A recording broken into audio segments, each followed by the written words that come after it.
इसी के साथ समय हो गया उत्तर प्रदेश की खास खबरों का। चलिए डालते हैं नजर उत्तर प्रदेश की इस खास खबर पर। उत्तर प्रदेश में चुनावी हलचल। बात करें बुलंदशहर की तो यहाँ पर सदर विधानसभा उपचुनाव का बिगुल बज चुका है। बुलंदशहर सदर विधानसभा चुनाव की चहलकदमी नजर आने लगी, जिसके चलते सभी राजनीतिक दल अब अपनी पार्टियों के मजबूत प्रत्याशी को ढूंढ रहे हैं, चुनाव में उतार रहे हैं और लगातार प्रत्याशी की तलाश जारी। और इसी चुनाव में पहली बार युवा पत्रकार उप सदर विधानसभा का चुनाव लड़ेंगे और उन्हीं से हमारे संवाददाता वसीम अहमद सिद्दीकी ने बात की है। युवा पत्रकार प्रत्याशी दिलशाद भाई से खास बातचीत की और जानने की कोशिश की है कि आखिर राजनीतिक कैरियर नहीं होने के बाद क्या कारण है कि दिलशाद भाई राजनीति में आना चाहते हैं।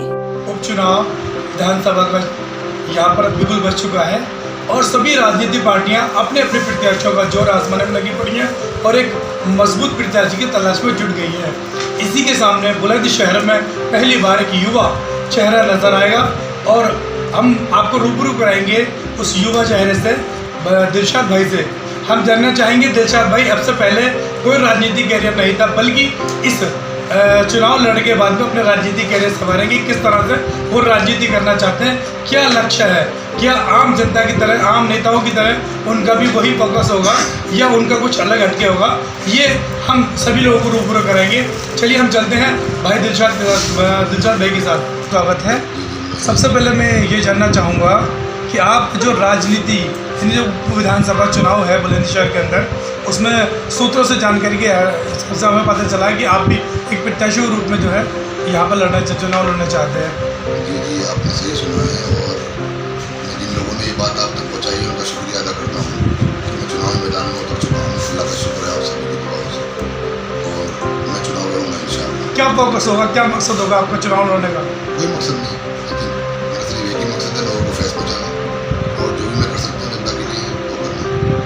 तो आप किस पार्टी से यहाँ चुनाव लड़ने की उम्मीद में? अभी तक किसी से कोई दावेदारी की है किसी पार्टी से?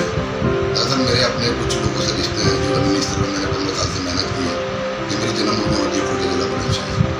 मुझे लोगों ने यहाँ पर कहा आरक्षण लड़ो, आगे मैदान में।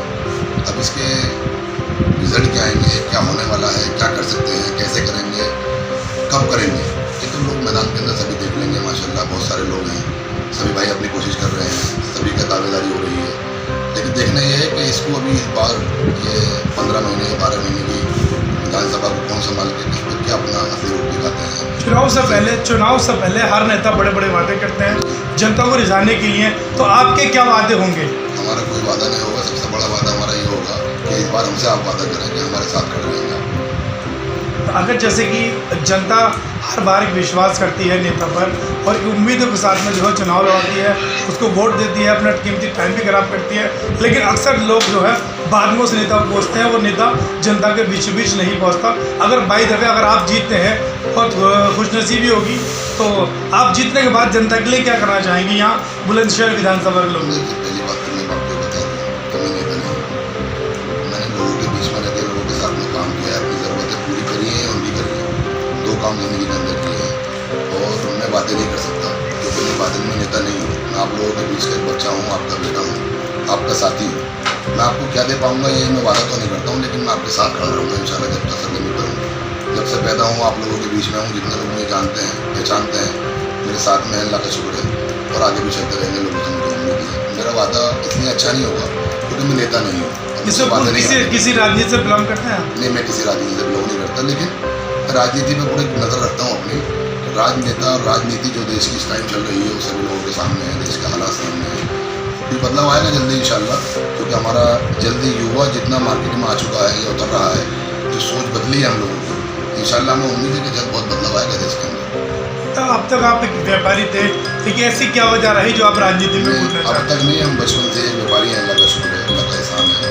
और कल छोटे व्यापारी थे, आज थोड़ा बड़े व्यापारी हैं, लेकिन आप लोगों के नियम बराबरी के ही हैं। पर हम व्यापारी नहीं हैं, हम संगठन के साथ सारे काम करते हैं। हमने पिछले लॉकडाउन से लेकर अब तक भी लोगों के साथ में जो भी योगदान दिया है, हमने ऐसा नहीं है कि बुलंदशहर सीट पे दिया है या गाजियाबाद पे दिया है या खुर्जा पे दिया है, नथिंग। हमने पूरे हिंदुस्तान के अंदर जहाँ हमारे बल पड़ा हमने सब कुछ किया और उसके लोग गवाह हैं, हमारे पास उसका सबूत है, अल्लाह का शुक्र है।